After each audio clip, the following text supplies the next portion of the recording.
that ebb tide or that rip tide will drag me out to sea and I'm about to drown. I can't hardly hold on any longer. What can I do to find my stability in my relationship with Jesus Christ? What is something, just one thing, that will make all the difference in the world, that will give me a chance to hold on to the foundation that in turn makes me stable? Verse 3 is a good answer. And I want you to get this. He put a what? New song in my mouth. A hymn of praise to our God. Many will see and fear. And the word fear there doesn't mean to be terrified by. It means to revere, to respect, to be in awe of. Man, that's awesome, you know. Many will see and fear the Lord. And because of that, they will put their trust in Him as well. You see, there's something about that song. The Bible talks about He places a song in your heart, even in the midnight season. And there's something about that soul and that individual and that person that turns to hear the song of the Lord, who turns to seek and to pursue a place of praise, and turns to seek to put himself in a position of worship that brings a stability in your heart and a faithfulness that is able to remain stable in your relationship with the one who saved you. I'm going to tell you what, you want to know how to really make a marriage work? Take your time to praise your spouse. There's something about that. And I would say this, my wife and I, you know, a lot of people say, well, Pastor, you don't know, you've not been through. Listen, we've had all the potential any other couple has ever had for adultery. We've had all the potential any other couple has had for conflict over money or the absence of money. We've had every potential anybody else has ever had over conflict of the children and the things that go from there.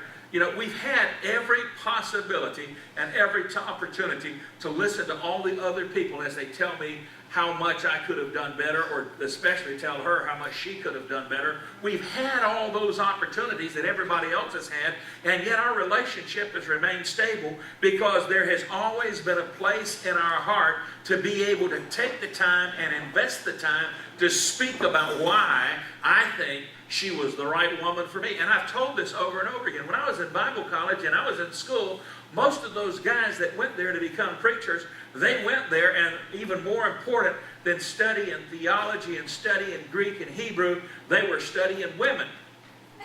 Yes, they were. They were looking for that woman they could marry that would look good as the pastor's wife. It was kind of like a continuing, ongoing interview process, and they were looking for candidates to interview, to apply for the position of Mrs. Preacher.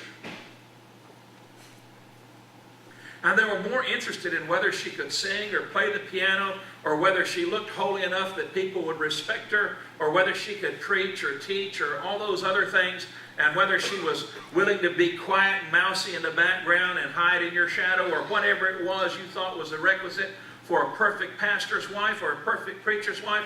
And that's what they looked for when they were going about themselves. And so many of them found the exact kind of candidate that they were looking for. And I'm going to tell you something, a lot of them aren't married today. A lot of them have been caught up in adultery and divorce, and a lot of them have been caught up in all kinds of failures. Because just because you're a preacher, just because you're a Christian, just because you're a really good person, doesn't mean that when you marry another really good person, it's always going to work out right. Because it's not the person you marry that makes the marriage work. It's the foundation that you build your relationship on that makes the marriage work.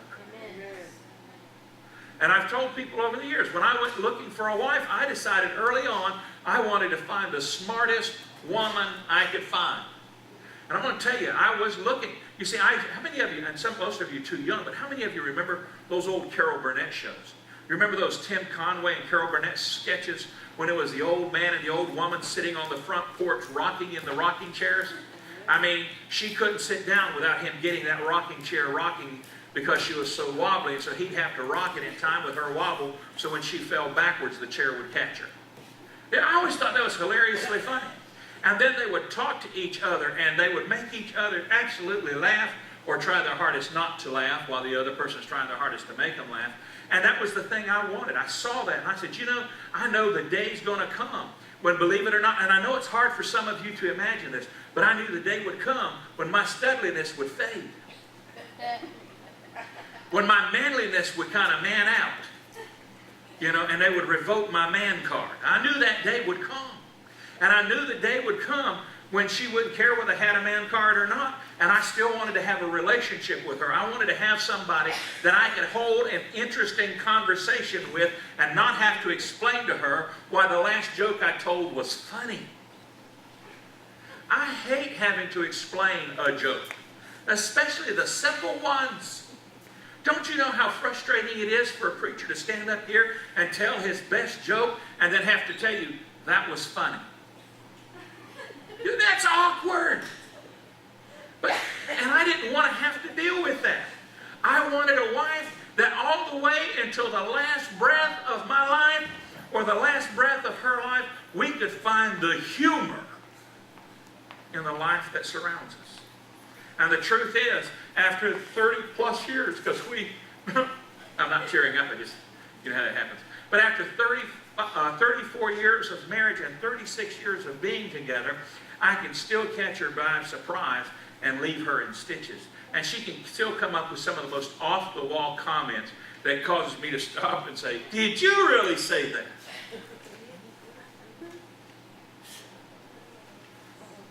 You see, those are the things that build the strength and consistency that allows me to resist the temptation to cheat on her.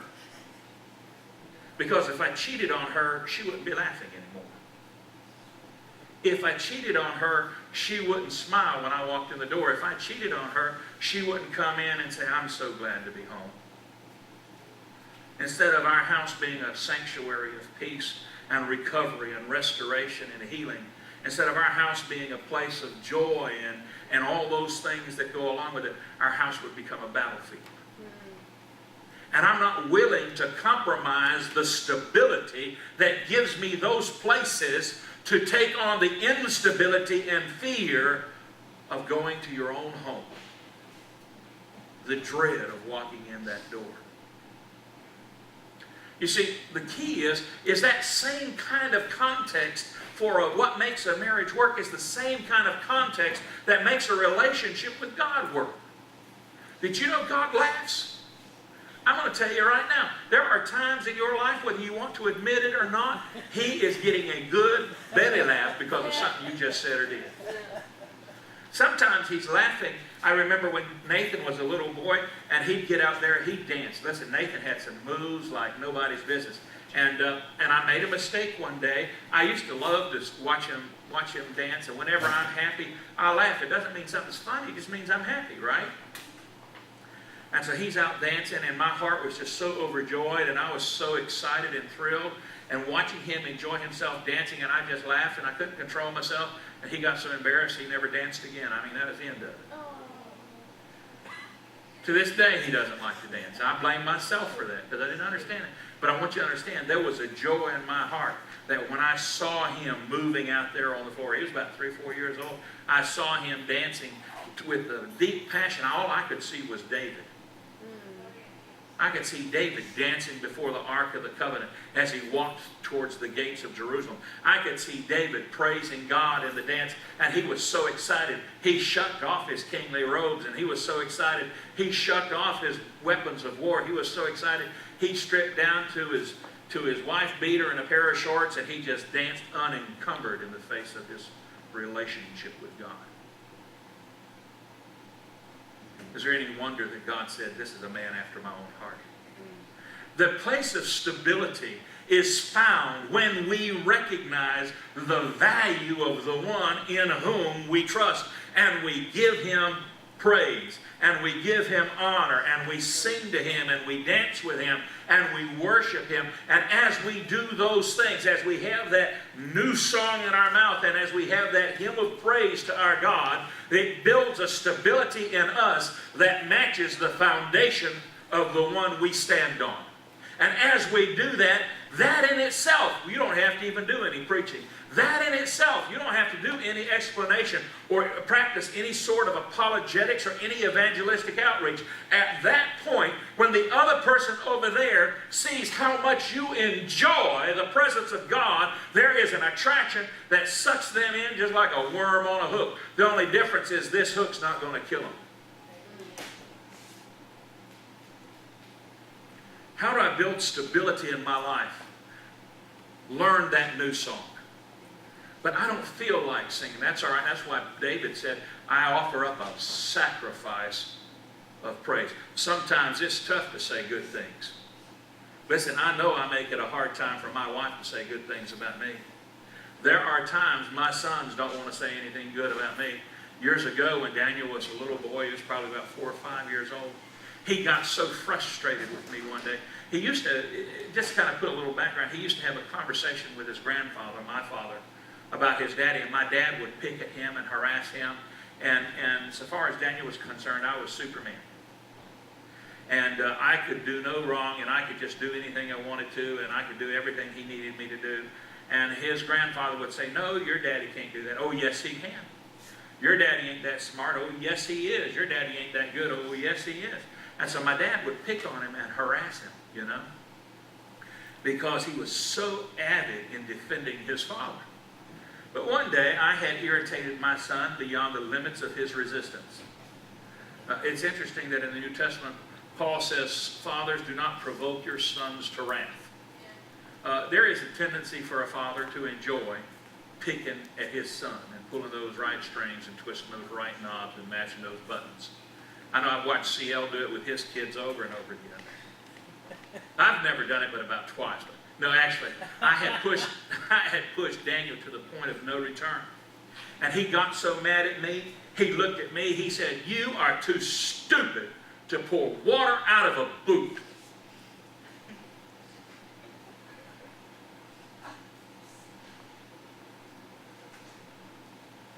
I said, dude, what? He said, you heard me. You are too stupid to pour water out of a boot. I said, and who taught you to say that? He wouldn't say. I said, who told you that? Where did you hear that from? He said, Papa.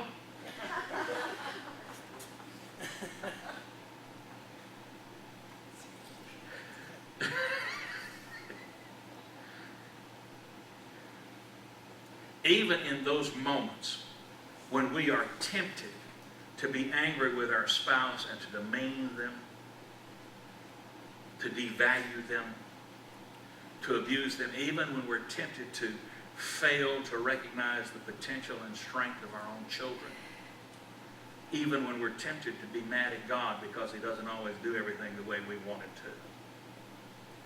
We need to resist the urge to be abusive in our language towards Him and instead return to the place of praise.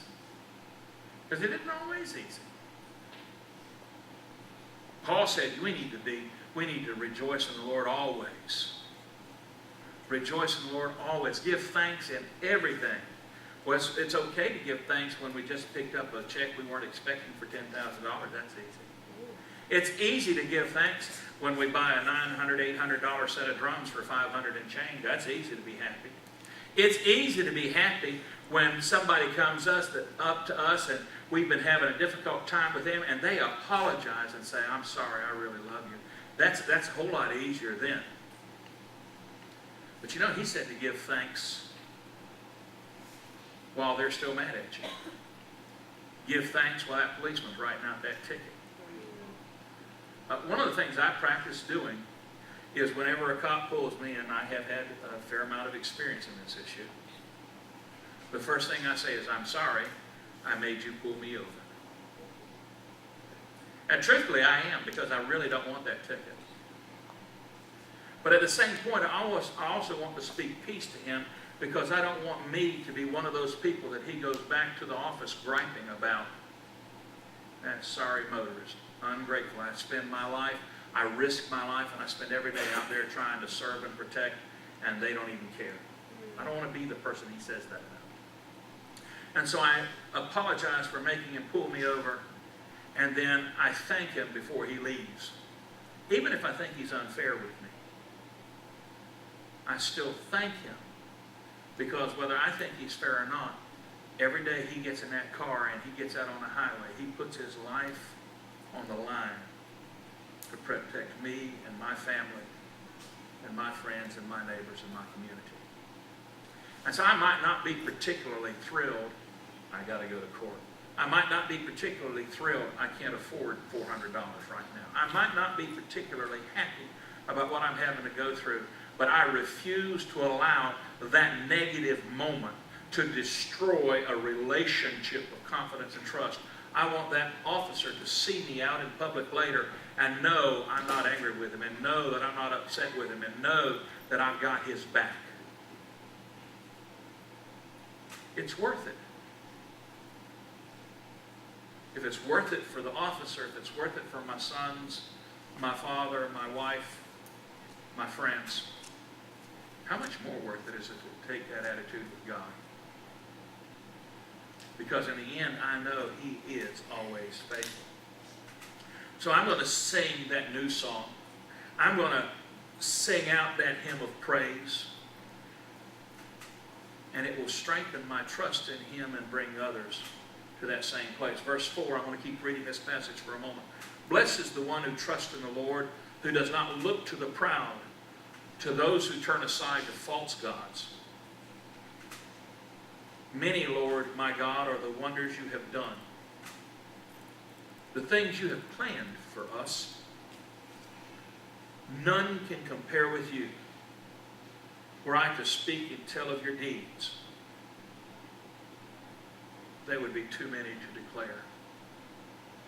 And that's the truth. All the bad things that sometimes I don't like in my relationship with God, they don't even come close to comparing to all the good things. Verse 6, sacrifice and offering you did not desire, but my ears you have opened. Burnt offerings and sin offerings you did not require. And this was a prophetic comment. This was written in the day when they still offered the sacrifices, when the law still covered them and required them to obedience in that issue. And yet, we live in the day when He doesn't require those things, because He became the offering. He became the burnt offering and the sin offering. He became the offering of trespass. He became the offering of fellowship. Then I said, here I am. I have come. It is written about me in the scroll. I desire to do your will, my God. Your law is within my heart. I proclaim your saving acts in the great assembly. I do not seal my lips, Lord, as you know. I do not hide your righteousness in my heart. I speak of your faithfulness and your saving help. I do not conceal your love and your faithfulness from the great assembly. I want you to look at a story today. I want to turn to the New Testament, and I'm going to skip quite a bit of things I had thought I might say. I want us to go to Luke chapter 6. Luke chapter 6.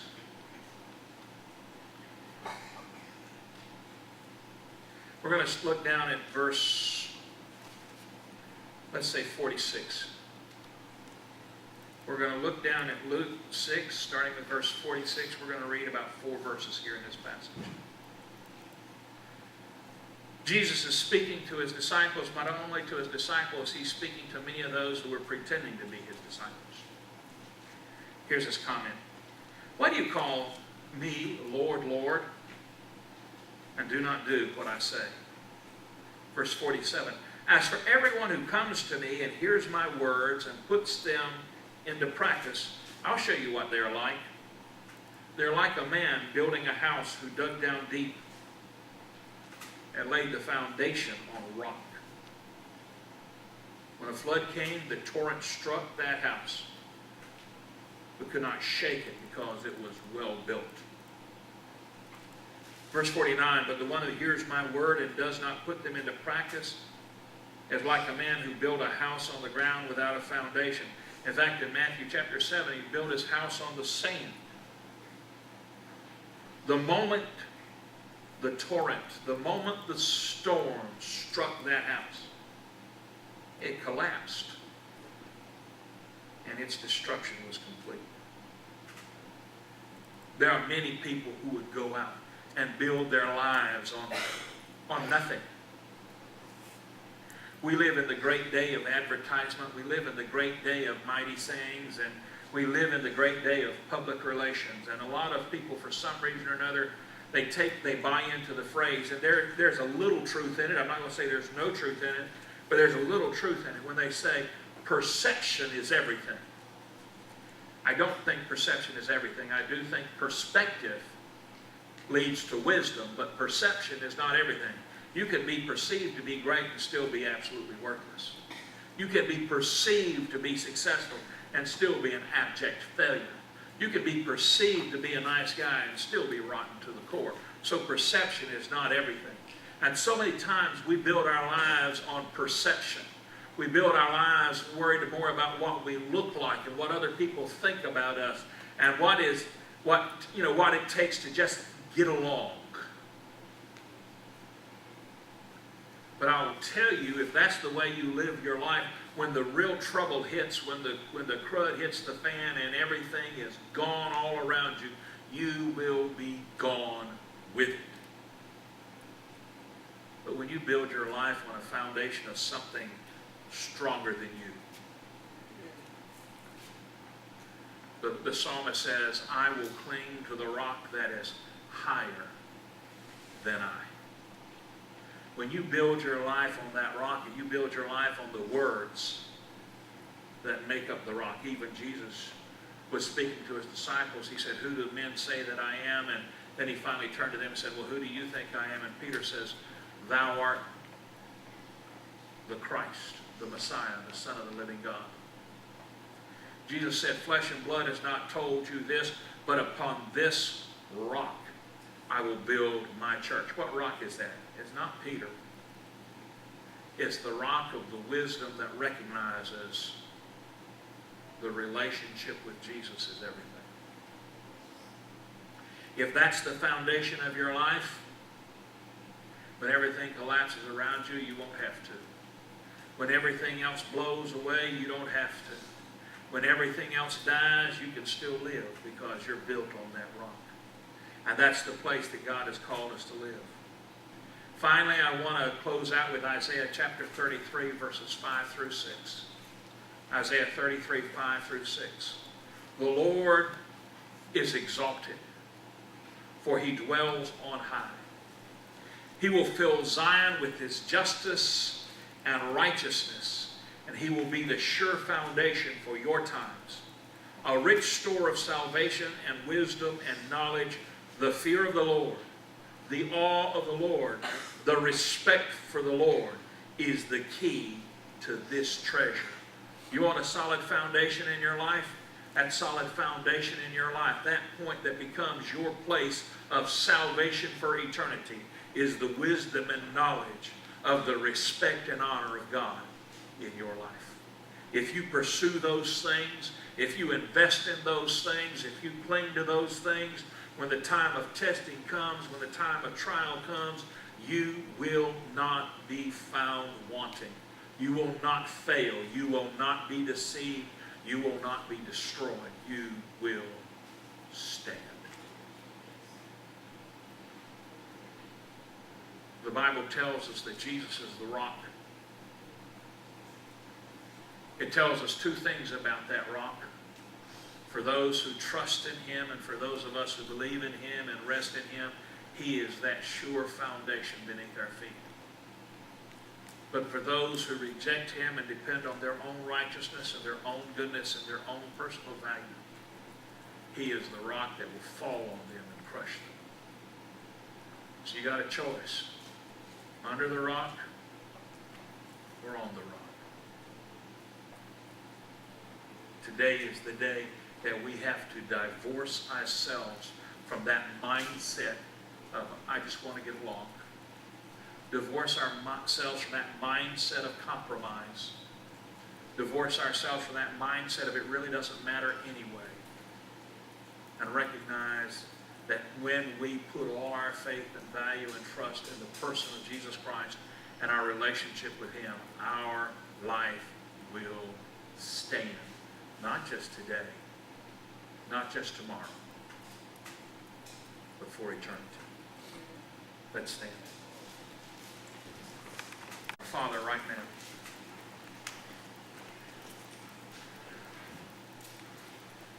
Right now, as I stand in front of you, I want to offer you praise. You are faithful in the midst of my unfaithfulness. You are dependable even when I am not stable. And for whatever reason, for whatever purpose, you have chosen me and you have called me holy. And you know, I'm grateful for that because I could never be that way without it.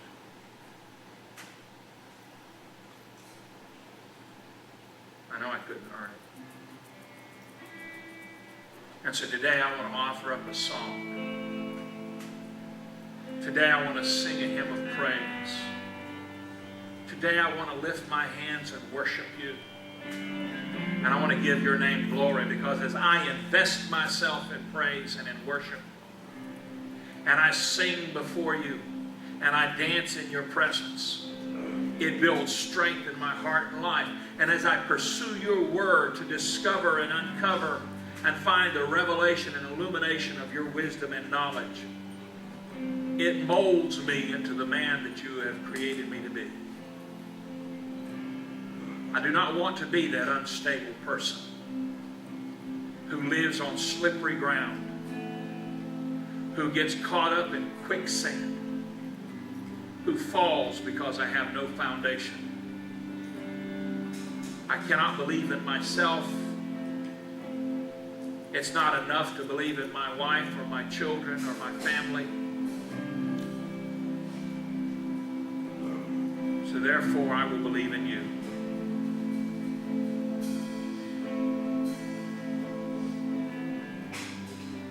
I will trust you. I will depend on you.